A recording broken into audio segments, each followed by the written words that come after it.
Sir David is the best candidate I can possibly think of for the Wallace H. Coulter Lifetime Achievement Award in Hematology. David has made huge contributions throughout the world.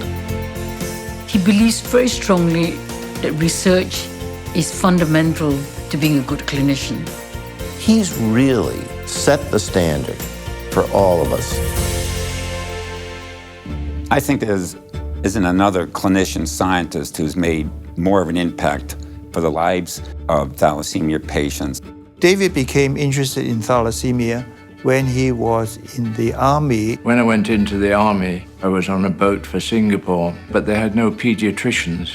I was put in charge of the children's ward for a year, and it was there that I came across this little child from Nepal who had profound anemia from birth, and nobody had been able to make a diagnosis. We came to the conclusion the child had this disease, thalassemia. He was the first one to describe thalassemia actually occurring outside the Mediterranean. I managed to get help from the Department of Biophysics at Hopkins.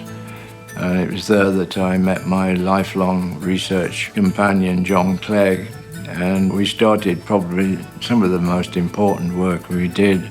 The method that he and John Clegg set up to study hemoglobin allowed me to begin my research. I'm very grateful to him for his pioneering work on this particular way of analyzing hemoglobin.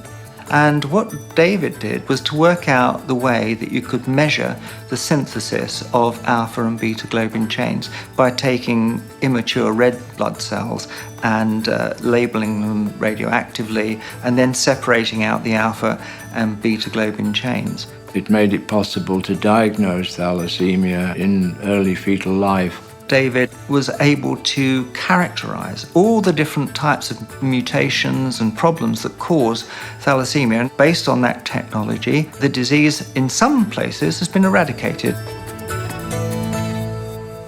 David early on recognized that one could apply all these wonderful new developments in molecular biology to molecular medicine. He's used the resources of that wonderful Weatherall Institute to train the very best people he could get his hands on. David is the best scientist, clinician teacher I've ever met. He makes the clinician want to be a scientist and the scientist want to learn about the clinical field. Teaching around the bedside has always been an enormous pleasure. I've been lucky in having this extraordinary high quality of young people coming through. I'm a tremendous admirer of Sir David for many reasons, but one of the most fundamental reasons is his commitment to the underdeveloped world. He wants the advantages that are present in the West to be brought to the underdeveloped world as quickly as possible. He also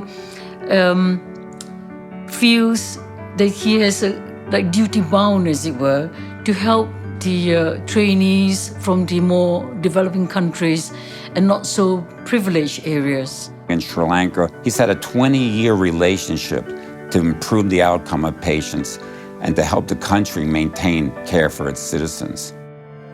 David deserves the Wallace Coulter Lifetime Achievement Award because he has devoted his whole life to hematology unreservedly. I don't think it will be humanly possible for anybody to be a better scientist, a better clinician, a better mentor, or a better ambassador for our subject.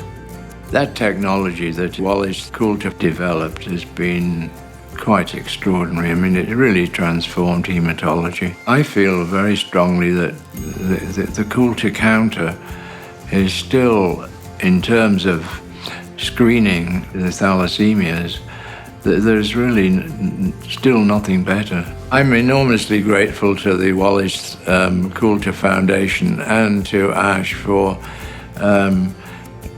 choosing me for this wonderful award. I'm deeply surprised, of course, and I hope they haven't made a mistake, but it's been a wonderful occasion for me.